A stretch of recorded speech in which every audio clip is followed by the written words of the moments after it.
राम राम राम हरे हरे हरे कृष्ण कृष्ण कृष्ण हरे हरे राम राम राम हरे हरे हरे कृष्ण कृष्ण कृष्ण हरे हरे श्री ज्ञानदेव पंडरीनाथ भगवान की जय। स्वामी ज्ञानेश्वर महाराज मुखं करोति वाचालं यत्तमहं वन्दे परमानन्दमाधवं वसुदेवसुतं देवं कंसचाणूरमर्दनं देवकी परमानन्दं कृष्णं वन्दे जगद्गुरुं गुरुब्रह्मा गुरुविष्णु गुरुदेवो महेश्वरः गुरु साक्षात् परब्रह्म तस्मै श्री गुरवे नमः। ओम नमो ज्ञानेश्वराय करुणाकराय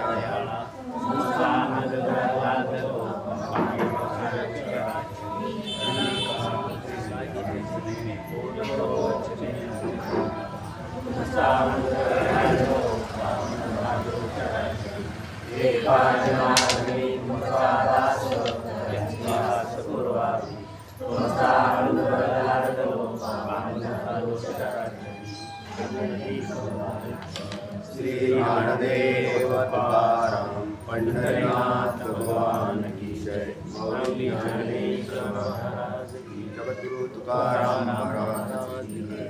सगळं संत की जय। दोन्ही श्लोक झालेले आहेत ना। वायुर्यमग्निर्वरुणस्य शांक प्रजापतिस्त्वं प्रपितामहश्च नमो नमस्तेस्तु सहस्रकृत्वं पुनश्च भूयोऽपि नमो नमस्ते नमः पुरस्तादथ पृष्ठतस्ते नमोऽस्तुते सर्वतः एव सर्वम् अनन्तवीर्यामितविक्रमस्त्वं सर्वं समाप्नोषि ततोऽसि सर्वः। 39वा आणि 40वा श्लोक अध्याय 11। दोन्हींचं झालेलं चिंतन आपलं, परत त्याच्या खालच्या ओव्या आपल्याला पाहायच्या होत्या. ओव्या नाही पाहिल्या अजून ना. जी काय एक तू नवसी कवणे ठाई नससी हे असो जैसा आहासी तैसिया नम. तू जसा असशील तसं तुला नमस्कार असं नमन केलेलं आहे. त्या नमनामध्ये नमस्तु नमस्तु असं केलेलं आहे. जी शरणागती आहे ती कायेने वाचेने मनाने तनाने सगळ्या सर्वांशाने केलेली या ठिकाणी दिसते. नमन हा मंगलामध्ये आपण करतानाचा विषय असतो. नमस्कार रूप मंगल, आशीर्वाद रूप मंगल आणि वस्तुनिर्देश रूप मंगल असे मंगलाचे प्रकार तुम्हाला सांगितले होते. सुरुवात करताना ग्रंथाच्या सुरुवातीलाच बोललो. त्यावेळेला त्याच्यामध्ये नमन येतं. नमन त्यात नमस्कार करणं हा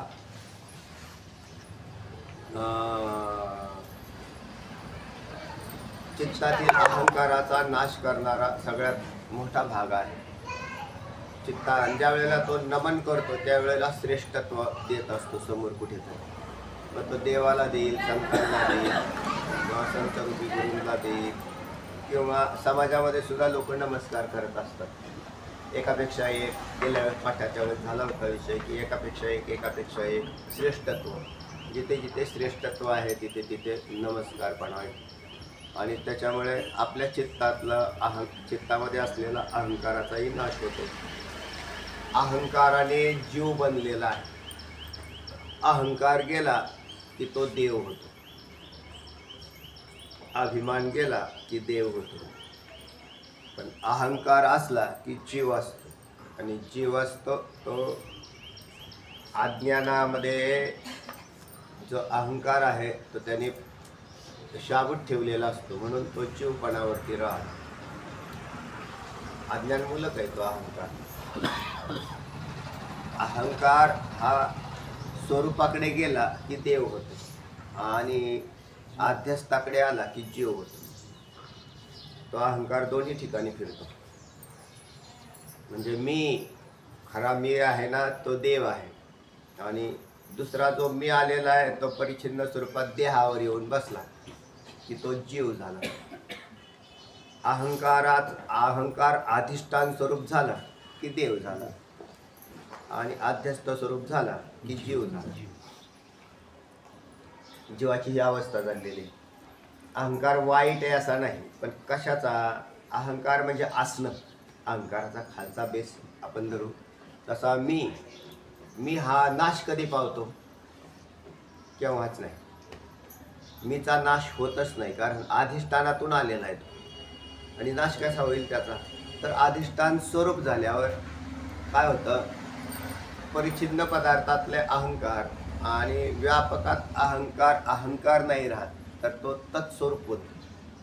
म्हणून ब्राह्मी स्थितीमध्ये गेलेला आहे. जे देव नाही का, तर आहे, नाहीतर त्याला शून्य म्हणावं लागेल. सर्वस्वाने अहंकाराचा जर त्याग केला तर खाली कोण राहील? मग शून्य राहील. मग ते शून्यवादाचं मत सिद्ध होईल. पण तसं नाही. पण मग आपल्याला ज्या वेळेला सध्या आपण जीवाकडून पाहिलं की त्याला नमस्कार करायला सुरुवात केली त्यांनी, तर तो वास्तविक तो एक आहे. तो वास्तविक एक आहे आणि जीव अनेक आहे. अनेक जीव ज्या वेळेला एका देवाच्याकडे वळतात त्यावेळेला ते तत्स्वरूप बनतात. तोपर्यंत नाही बनणार. मग त्यांना अनेकामधून एकामध्ये घेऊन जाण्याचा प्रवास म्हणजे परमात्मा. आणि मग तो कसा करायचा? तर त्याने जे जे अहंकार धारण करून ठेवलेले ते एकदा नाश पावले, परिच्छिन्न स्वरूपातले, अध्यस्थ स्वरूपातले, की तो देव होतो. कसे काय नाश पावतात? कळ आलं म्हणून की आध्यस्थ स्वरूपात माझं अस्तित्व काहीच नाही, तर मी अधिष्ठान स्वरूपाने परिपूर्ण आहे असं कळालं की त्यावेळेला तो देवाकडे जातो. आणि ज्या वेळेला तो त्या शरीरामध्ये राहण्याचा विचार करत असतो आणि तोटके अहंकार धारण करून तो जगत असतो, त्यावेळेला तो जीवपणामध्ये राहतोच. म्हणून अनादिकालापासून जीव शरीरांना घेऊन जगतातच, परंतु देव होत नाही. तर ज्या वेळेला त्यांना कळेल की तो एकच आहे आणि त्या एका परमात्म्याच्या ठिकाणी मला जावं लागेल हे परिच्छिन्न स्वरूप सोडून, त्यावेळेला त्या ठिकाणचा खरा नमस्कार झाला तुमचा. खरं नतमस्तक झाले, कारण तत्स्वरूप कोणी. जैसे काय लवण पडे तव वेगळे अल्पा आवडे. काय बोलू? समुद्र सागरी लवण न पळे. समुद्री सागरी नाही, सिंधूची एवढे होय सिंधूची एवढे मिळे. बरोबर. तव वेगळे अल्पा आवडे. समुद्री लवण न पडे वेगळे अल्प आवडे. तव वेगळे अल्पा आवडे. आणि त्यावेळेला तत्स्वरूप बनतं. वेगळं का आवडतं? वेगळं निघालं म्हणून. आणि ज्या वेळेला एक रूप होतं त्या सिंधू म्हणजे सागराशी, त्यावेळेला ते सागर बनतं. जीव अगदी तसाच आहे, परिच्छिन्न झाला. आता तिथं सागराशी एक रूप होणं हे नमनच. त्यांनी काय केलं? सर्वस्वाने आपला त्याग केला आणि तत्स्वरूप होणं हे नमन. म्हणून जीवाने नमन कसं करावं? सर्वस्वाचा त्याग करून नमन करावं. मग तो तत्स्वरूपच होतो, म्हणजे त्याच्या स्वरूपच झाला. तो सागराच्या स्वरूप झाला. त्याचं स्वतःचं अस्तित्व काहीच ठेवलं नाही, त्यावेळेला तो सागर स्वरूप होतो. आणि स्वतःचं अस्तित्व ठेवलं त्यावेळेला त्याला खडा म्हणतात. सागराचा मिठाचा काय झालाय? तो खडा बनलेला आहे. सागर आणि मिठाचा खडा हे दोन्ही एक आहेत असं वरून तरी अजिबात दिसत नाही. जसे जीव हे देव स्वरूप आहे असं अजिबात वाटत नाही जीवांना. कशाचा देव आणि कशाचा प्रत्यक्ष काहीच नाही. इकडे नामरूप धारण करून बसलेले आणि तिकडे नामरूप विवर्गी. इकडे गुणवान असलेले आणि तिकडे गुण रहित असलेले. पूर्ण असा विरोधी दिसत आहे. आणि मग ते भगवत स्वरूप केव्हा होतील? पूर्णांशाने नामरूपाचा त्याग करतील त्यावेळेला. आणि नामरूपाची नजर जाईल तेव्हा. आणि अशी नजर अर्जुनाची गेलेली दिसते. तेव्हा जी काय एक तू नव्हसी, तू काय आहेस तत्स्वरूप अद्वैत स्वरूप एकटाच आहेस असं मला कळालं. आणि म्हणून आता माझं नमन आहे ते खरं नमन आहे. म्हणजे कारण तू व्यापक होऊन, सर्वत्र व्यापक होऊन, परिपूर्ण स्वतःमध्येच परिपूर्ण होऊन जसा आहे तसा परिपूर्ण आहेस. आणि मी हा तुझा अविभाज्य घटक आहे, मी स्वतंत्र नाही असा अर्जुनाला देव कळाला. जी काय एक तू नव्हसी, अद्वैत स्वरूप नाहीस का, कवने ठाई नसशी, कोणत्या ठिकाणी तू नाहीस, तर सर्वत्र कवने ठाई नसशी याच्यात व्यापकत्व आहे त्याचं. आणि असा कळालेला देव हे असो जैसा आहासी तैसा, जसा असशील तसा. जसा असेल तसा म्हणजे आता आपण हे जगत पाहतो, हे चित्र विचित्र आहे का नाही. आणि हे चित्र विचित्र असल्यामुळे काही ठिकाणी तुमचा भगवत भाव उत्पन्न होतो आणि काही ठिकाणी भगवत भाव उत्पन्न होत नाही. काही ठिकाणी भगवत भाव उत्पन्न होतो. मंदिरात आल्यावर देव भासतो का नाही वाटतो, तोच बाहेर गेल्यावरती ते लगेच त्याचा निराश होतो. म्हणजे भगवत भाव टिकत नाही. भगवत भाव टिकण्याला फार किंमत आहे. मंदिरात तर आल्यावर सगळेच सात्विक होते, त्यांना सगळ्यांनाच देव आहे असं वाटेल, भासेल, कारण मंदिरात आहे ना. आणि मंदिरातून बाहेर गेला की त्याला देव नाही भासत, लोक भासतात किंवा जे जे पदार्थ भासतात, गाई म्हशी, जे प्राणी पशु पक्षी वस्तू अशा भासतात, देव वाटत नाही. आणि देव न वाटण्याला कारण त्याने त्याचा देव आहे तो परिच्छिन्न असा त्याच्याच मनाने समजलेला आहे. सकाळी उठल्यावर देवारा देव वाटतो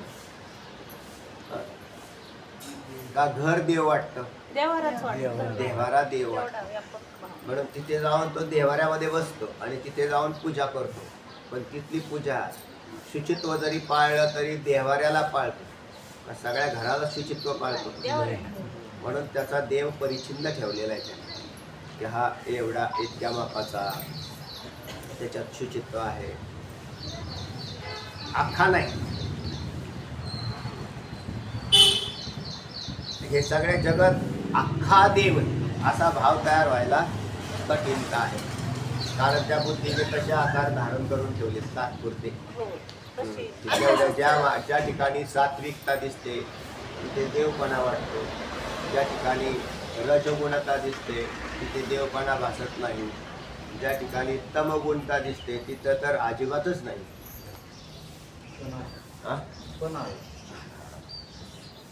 ते सत्व रज तम याच्यातल्या चैतन्य स्वरूप परमात्म्यावर आपली नजर नाही, तर आपली नजर रज तम सत्वगुण प्रधान वस्तूंच्यावर आहे. मूर्ती सत्वगुण प्रधान बनली का नाही, म्हणून त्याच्या ठिकाणी प्रीती आहे. तेच तुम्ही जर आपण दुसऱ्यांच्याकडे पाहिलं सर्व पदार्थांकडे अन्य की त्याच्यातल्या त्या गुणांना धरून आपला भाव उत्पन्न होत असतो. पण जसा आहे तसा देव आम्हाला वाटला, भासला नाही. अर्जुनाला मात्र दिसला त्याला की अहो हे असो, तुझा जे वर्णन परिच्छिन्नत्वात करतो ना ते असो. कारण आता मला असं कळालं की तू अख्खाच तू आहेस. आत्तापर्यंत असं वाटत होतं कुठं कुठं तू आहेस. अवतार कार्यात तू आहेस, गुणवान कार्य केलं त्याच्यात तू आहे. पण आता असं लक्षात येत आहे तू अख्खाच आहे. आणि हे कशामुळे लक्षात आलं, विश्वरूपामुळे लक्षात आलं. व्यापकचे विस्तीर्ण विश्वरूप पाहिल्यानंतर बरेच भाग त्याच्यात उत्पन्न होत होते, नाश पावत होते, उत्पन्न होत होते, नाश पावत होते, बंद झाले. तसा नमो देवाला अशा पद्धतीने अर्जुनाने आता पाहिलं. कसं पाहिलं म्हणताल तर जसा आहे तसा पाहिला. आणि याच्या आधी जसा आहे तसा त्याला ज्ञान होत नव्हतं. म्हणून तो परिच्छिन्न स्वरूपात आहे, वस्तू स्वरूपात आहे, एका ठिकाणी आहे, गुणवान आहे, सात्विक गुणांनी युक्त आहे. आता तसा नाही पाहतो, तर सर्वांतर्यामी सर्वत्र ओतप्रोत भरलेला की कवने ठाई नससी, कोणत्या ठिकाणी तू नाही आहेस, तर अख्खा तूच आहेस. हे असो जैसा आहासी तैसिया नमो. जसा असतील. मग ते म्हणला जैसा आहे तैसा. याच्यामध्ये मागच्या श्लोकात असाही विषय आलता की पुरस्तात आणि पृष्ठतः पृष्ठतः असा शब्द आला. म्हणजे पुढून आणि मागून असे शब्द प्रयोग आले. पुढून आणि मागून म्हणजेच जसा असेल तसा. पुढून दिसत असला तरी चालेल, मागून दिसत असला तरी चालेल, एखाद्या विशिष्ट अँगलने दिसत असला तरी चालेल, कोणत्याही बाजूने दिसत असला चालेल असा. कारण तसाही तू देवच आहे. म्हणजे त्यातला देवत्व नाश पावलेला नाही, त्याचे अँगल बदलतात. मागून पुढून उभा. माऊली ज्ञानोबा शोधायला जातात पांडुरंगाला, त्यावेळेला पाऊलची न दिसे. उभा मागे उभा हा? काय म्हटले? समोर की पाठीमोरा हे न कळे. तो समोर आहेस का पाठीमोरा आहेस मला काही कळत नाही असं म्हटले माऊली. समोर की पाठीमोरा. आता माझा आवाज बसलाय त्यामुळे नाही तर अभंग म्हणला.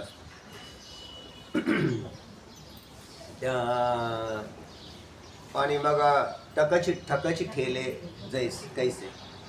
मी पाहायला गेलो त्यावेळेला मला तो दिसला. काही वेळेला तो पावलं दिसत आहेत, काही उलटी दिसत आहेत, सुलटी दिसत आहेत, पाठीमारा दिसतोय मागून. याच्यातून असं लक्षात आलं की तो जसा आहे तसा आहे. माऊलींनी पाहिलं, संतांनी त्याला जसा आहे तसा पाहिला, अर्जुनाने त्याला जसा आहे तसा पाहिला. जसा आहे तसा पाहिला. सगळ्या संतांना हा अनुभव आला की हा कसा आहे, तर तो जसा आहे तसा आहे. आणि म्हणूनच तो जशी भक्ती करणारा मनुष्य असतो तसा होतो. होय भक्ती केला तैसा. पूर्वी धरावी ते इच्छा. होय भक्ती केला तैसा. जो भक्ती करतो तसा होतो. याचाच अर्थ तो सगळ्या अंगलनी तसाच असतो. म्हणजे तुम्ही का जसं कराल तसा असतो. म्हणून वेदांनी सुद्धा एवढा मोठा पसारा टाकला. सत्वगुणी तमगुणी आणि रजगुणी लोकांसाठी त्याने देव सुद्धा सत्वगुणी रजगुणी तमगुणी दाखवला. असा व्यापक दाखवला. तुम्हाला कसा पाहिजे आणि तसा मी आहे. पण सगळा अख्खा मीच आहे असं ज्ञान व्हायला कठीण आहे. आणि हे ज्ञान कोणाला होत आहे तर अर्जुनाला झालं. जी काय एक तू नवसी कवणे ठाई नससी. हे असो जैसा आहासी तैसी या नवो. पण तुला तिकडे तोंड करून उभा राहिला असला तरी मी इकडून मला नमस्कार करायला काही अडचण नाही. अहो म्हटले पुढून नमस्कार करायचा असतो, मागून नमस्कार करायचा नसतो. हे तुमच्या वस्तुनिष्ठ वस्तूशी संबंधित असेल तर आहे. आमचे वारकरी तसे देवाला पुढूनही नमस्कार करतात आणि मागूनही करतात. पाहता देवळाची पाठ तीर्थे घडली 360 नामदेवरायांचं प्रमाण आहे. पंढरीला पुढून जाऊन नमस्कार केला ते म्हटले आता पुढून. खरं तर असं आहे माग गर्दी नाही, मोकळे. लोकांची गर्दी कुठून चाललेली आहे? पुढून चालली. मग ते पार गोपाळपुऱ्यापर्यंत तिकडे लांबवर उभे राहिले लोक. कारण त्यांना काय पाहिजे? त्याचे पाय पाहिजे. आणि मग पाय पाहिजे तर पुढून गर्दीने पाय. अहो म्हटले पण सोपं आहे का? संतांनी परत सांगितलं. तुका म्हणे मोक्ष देखील कळस तात्काळ हा नाश अहंकाराचा. तुम्ही ना असं करा. आता एवढी गर्दी आहे ना, कशाला गर्दीत शिरता? कळसाचं दर्शन घ्या. कळसावर नाही का तो? कळसावर आहे तो. मंदिरात आहे, मंदिर तोच आहे, कळस तोच आहे, पुढची पावलं तोच आहे आणि मागची भिंतही तोच आहे. म्हणून मागून गेले. पुढून एंट्री नाही भेटली, मागून गेले. आता म्हटलं इथं तर फार सोपं आहे. कारण इथं कोणीच नाही. हा बरोबर आहे, कोणीच नाही. हेच त्याचं खास दर्शन आहे. कारण कोणी भेटलं नाही ना तिथं. बहुतांशी सगळे 99.99 कुठे गेले? पुढे गेले. आणि मागून कोणीच नाही. अर्जुनाला नमस्कार करायला लावला किंवा संतांना तर ते म्हणतात काही अडचण नाही, कुठून केला तरी काही अडचण नाही. त्यांचा परिचिन्न भाव गेलेला आहे. तो सर्वत्र आहे. त्याच्यातही पहा. म्हणजे पंढरपूरला गेल्यावर तुमचं दर्शन झालं आणि इथे बसणाऱ्याला दर्शन झालं. झालं इथं बसणारा नाही झालं. तुम्हाला कुठं दर्शन झालं? तुम्ही कुठे पंढरपूरला गेले? सर्वत्र तर तो सर्वांतर्यामी आहे असं कळालं नाही. आणि म्हणून मग त्याला सर्वांतर्यामी सिद्ध करत असताना देशाने, कालाने आणि वस्तूने सिद्ध केलं जातं. त्या देशात तो आहे तर याही देशात तो आहे. आणि तो कोणत्या देशात नाही, सर्वत्र नम. कोणत्या वस्तूत नाही, सर्वत्र नम. म्हणजे सगळ्या वस्तूत आहे, सर्व देशात आहे आणि सर्व कालात आहे. पूर्वी होता, आत्ता आहे आणि नंतरही राहील. जैसा आहे तैसा नम. जसा असेल तसा नम. असा जर देव कळाला तर सर्वत्र त्याला भगवत प्रतीती यायला सुरुवात होईल. आणि तशी जर नाही प्रतीती आली तर द्वैतामध्ये जीव कधी मुक्त होत नाही. देव कसा आहे या अर्जुनाला या श्लोकांच्या माध्यमातून चांगलं कळालेलं दिसतंय. माऊली ज्ञानोबरांनी सुंदर ओव्या टाकल्या की तेव्हा हे असो जैसा आसी तैसा नमो. तू जसा आहेस तसा नमो. आपल्यामध्ये अजून एक दोन भाग येतात. काही वेळेला शुचित्व आणि अशुचित्व असे दोन घटक आहेत. जर अशुची असेल तर मनुष्य म्हणतो नाही नाही आम्हाला एवढंच नाही. माणसं जर कोणी जर वारलेला असेल, मेलेला असेल ना तर ते राम सुद्धा घालत नाही. घालतात का? बोलले ना आम्हाला जरा सुचत नाही आम्हाला म्हणजे राम नाही घालायचं. ते नाही म्हणत. राम नाही म्हणत. का त्याला काय पडलंय? सुतक पडलंय. म्हणजे शुची आणि अशुची. त्यांना उपासनेकारांनी उपासनांनी सांगितलं आहे. म्हटले ते शुची अशुची ते कर्मकांडात गेलं. ते नामस्मरण करायला शुची अशुची काय तो ठेवू नको. मग त्याला मग ती ठीक आहे. कमीत कमी नामस्मरण करणाऱ्याला कळालं आणि त्याच्यामुळे तो रामकृष्ण हरी म्हणायला लागला. रामकृष्ण हरी. ते म्हणले शुची नाही. आता आम्हाला आमच्या गुरुजींनी सांगितलं काय म्हणायला काय अडचण नाही. त्याचा तो भाव तेवढा त्याचं गेलं का नाही. तो शुचित्व अशुचित्व नावाचा जो घटक होता तो नाश पावतो. जगत हे मूळच अशुची आहे आणि परमात्मा हा शुची आहे. पण त्याचे दोन भाग आहेत. तो सगुण स्वरूपातही शुची आहे आणि निर्गुणातही शुचित्वच आहे. जसे संतांचं शुचित्व कधी नाश पावत नाही असं म्हटलं. पवित्राची होय देह त्यांचा. हरिपाठ हरिपाठ पवित्राची होय देह त्यांचा. त्यांचा देह पवित्र होतो. आता देह शब्द आलेला आहे आणि तिन्ही देह. कारण देह पवित्र कसे झाले तर भगवत स्वरूप झाल्याने झाले. संत भगवत स्वरूप झाले, जीव भगवत स्वरूप झाले नाही. म्हणून शुचित्व अशुचित्व त्याच्या ठिकाणी काम करतं की जो स्वतःलाच अशुची समजतो. शास्त्र काय म्हणतं? तुम्ही कोण आहात? पवित्राणाम पवित्रम यो मंगलाणांच मंगलम. तुम्ही देव जसा आहे ना तसेच तुम्ही आहात. पवित्राणाम पवित्रम यो मंगलाणांच मंगलम. तुम्ही तसेच आहात, मंगल आहात. पण त्याला तसं वाटलं नाही. मी कशाचा मंगल आहे? जोपर्यंत तो असा मंगल होत नाही, पवित्र वदत नाही, तोपर्यंत त्याच्या ठिकाणी काय राहता अशा प्रकारचा भागबुद्धीमध्ये आरूढ असतो आणि तो सर्वांशाने त्याला तसा मानत नाही. देवाला सुद्धा थांबावा अजून स्नान घालायचे त्याला. म्हणजे त्याला सुद्धा ह्याने काय केला? अशुची केला. तो पवित्र आहे असा याचा कारण हाच काय आहे? अशुची आहे. म्हणून देव अशुची केला. तो कधी अशुची झाला? तो कधीच नाही अशुची झाला. तो अशुची नाहीच, अपवित्र नाही. आणि मग तो नाही तर तुम्ही तरी आहात का? तर आम्ही शरीरामध्ये राहतात त्यावेळेला ते अविद्येच्या संसर्गाने शरीर आली आणि ती शरीर अपवित्र झाली.